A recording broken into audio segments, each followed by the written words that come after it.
all the way up. This is so unreal. Welcome back to my channel. So today we're going to be checking something almost impossible, guys. I know there are different kinds of chimney and different heights, but with what I saw on the thumbnail of this video, it looks really impossible. And this is Fred Dibnah laddering a chimney, and it's like the part one of it, guys. Let's see what this is about. Let's see the magic that's about to happen in this video. If you're yet to subscribe, please do it to hit on the subscribe bell, be a part of this community already, and feel free to send your support. The Buy Me Coffee is down below, and let's dive right into this video. Well, basically this is sort of a packing that keeps the ladder off the wall of the chimney, so there's room for your boots to go through, you know, on the rungs of the ladder.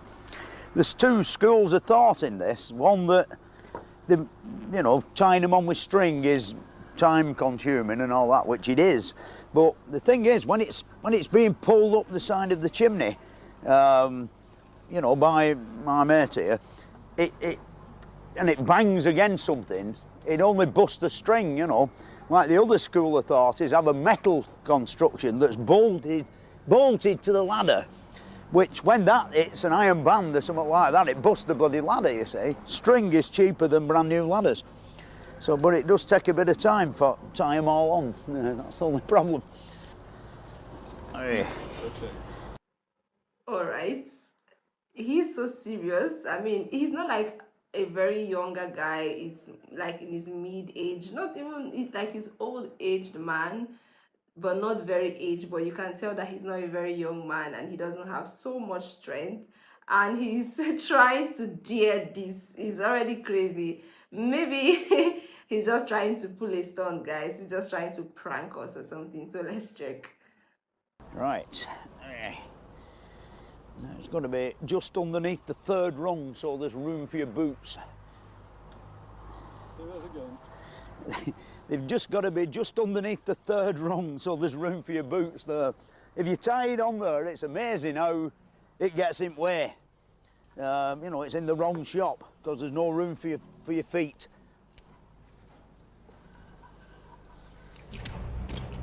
Yeah, basically that piece of wood is just to put there to hold the ladder off the wall.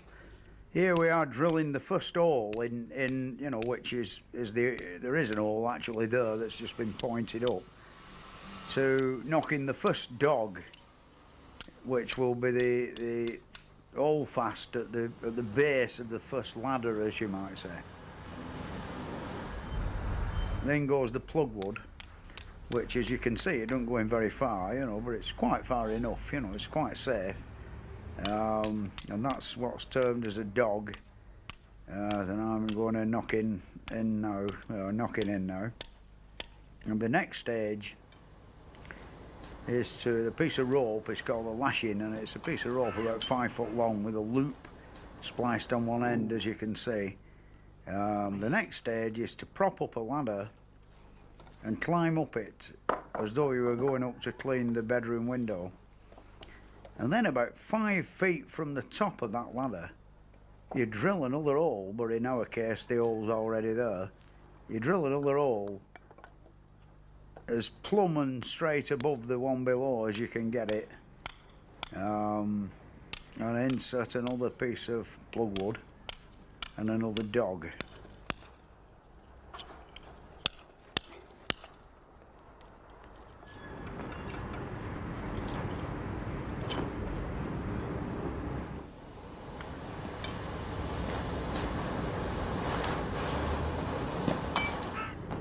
Why is his eyes so As up? you get a bit higher up, the How holes tall have is a this tendency chimney? to get a bit deeper.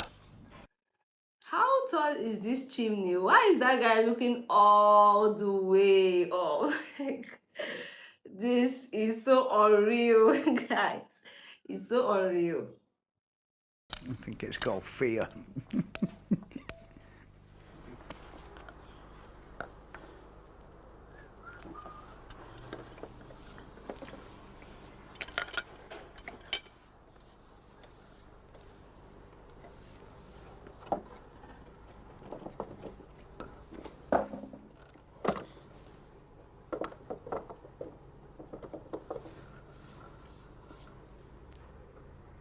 Here you see the first ladder is in position, and I'm about to tie it onto the bottom dog, or the bottom holdfast, which you know, that's where the beer belly comes in handy. It's sort of round the hook, round the side of the cheek of the ladder, under the rung, round the hook, round the other cheek of the ladder, round the rung, and then back round the rung below, and a 12-inch on, and that's got it fast. It will not come off.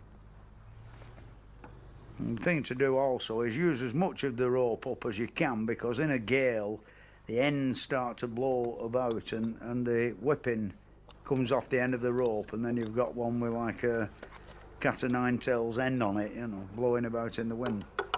That is the pulley wheel to pull up the next ladder.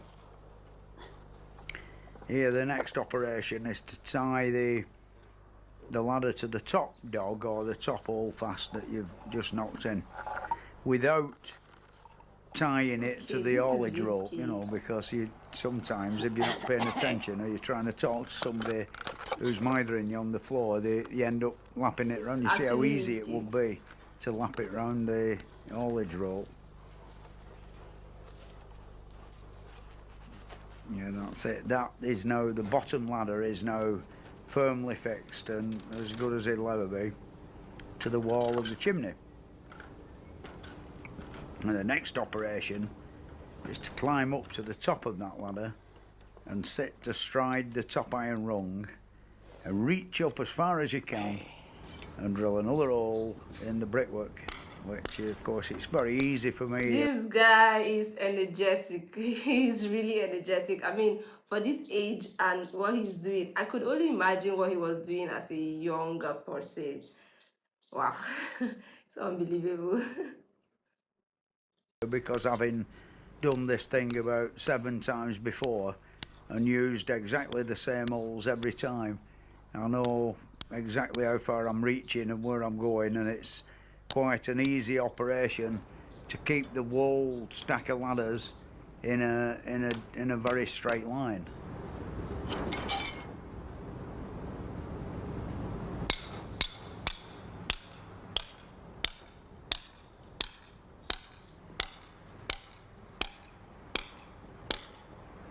If you're putting them up and you wander towards one side, when you're putting the staging up at the top and you've got one ladder that's maybe 2 foot gone a bit sideways, and say the other one's gone the other way, it looks rather an erratic effort at the top. You know, everything's out of line and out of square.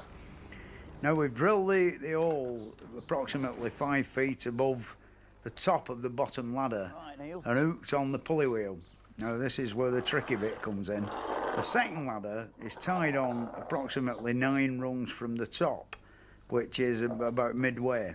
And of course, when it's being pulled up by the labourer or the man down below, we lose more or less half a ladder of a lap, which you'll see the reason for this shortly. The thing is, as that ladder comes up, or the second ladder comes up, on the bottom rung of it, there are 2 lashings, one of which I'm using now to tie the bottom rung to the nearest corresponding rung of the ladder that's stuck to the wall. I've got the other lashing round my neck, and the 2 steeplejack hooks which have come up with it are stuck in my belt. Now, that's a secondary sort of safety precaution, the one with just a 12-inch round the side, just in case that hook there that I've got my hand on, or the one that the pulley's on, if that happened to come out, I'd still be in with a chance. You know, the ladder would still be connected with 2 hooks to the bottom one. As you can see, it's slightly precarious there how it shakes about, but once you've lashed it to that top hook, which is 5 foot above the bottom ladder, you've only got about 6 rungs above that are standing in free space, or what you might call unconnected to the chimney. It is now possible to unhook the pulley wheel and carry it up the back side of the ladder and hook it on the top iron rung, while you use one of the dogs that's stuck in your belt to, you know, get another purchase 5 foot higher up still, you see.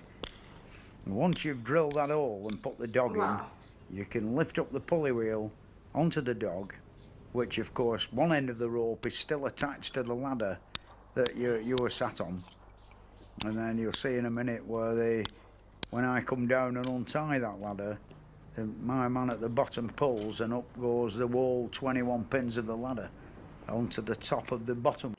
Even less ladder coming up have to be half, because they are tying a part of it, like they are tying half of it to the previous ladder.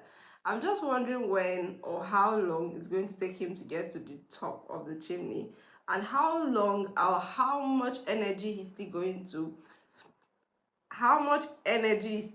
put in, screwing the wall, all up.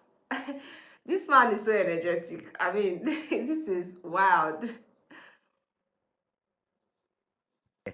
Where it isn't windy Yeah, and you don't manage to thump the hell out your hand with the hammer. you're making it look If you miss with the simple. hammer, it's rather painful.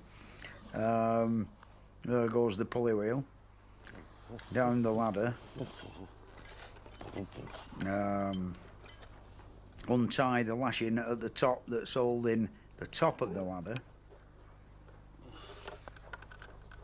Now it all comes loose and flops about in the wind. That's the dodgy And he bit has when to it's come very down windy every time. and you're 3/4 of the way up and the wind's trying to snap the ladder off sideways.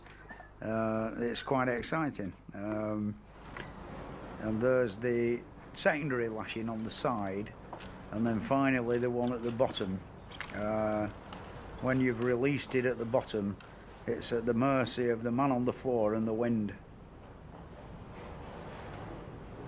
Sometimes it's rather awkward when it's very windy and the ladders start twisting round the rope, that's pulling the thing up.